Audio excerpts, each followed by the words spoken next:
Pallavi recording studio मछिया।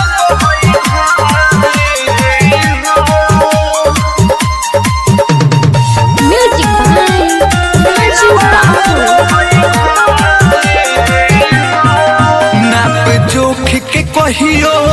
मापीला कराई हो एगो बक्सा में गढ़ाई दह दिलवा बढ़ई भाई हो नाप जोख के कहियो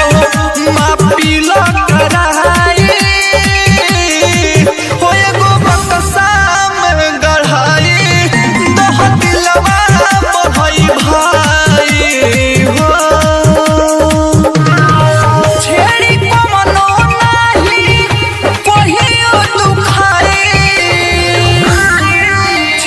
कमनो नाही कहियो दुखाए हो एगो बक्सा में गढ़ाई दह दिलवा बढ़ई भाई हो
करहुक दिहलस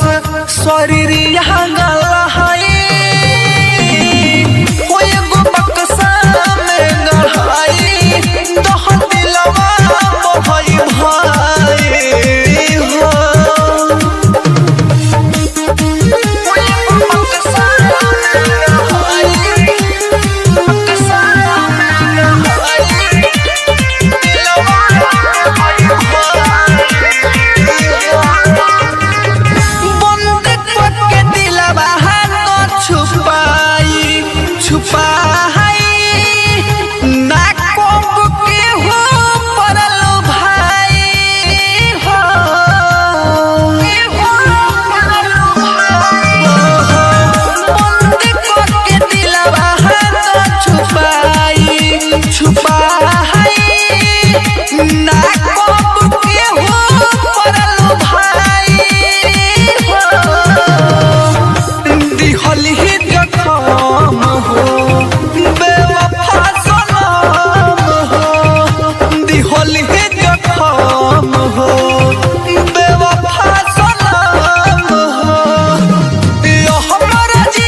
बिहराज से लिहली से झिया सजाए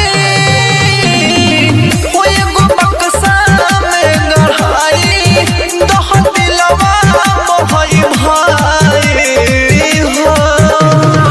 छेड़ी कमनो नाही कहियो दुखाई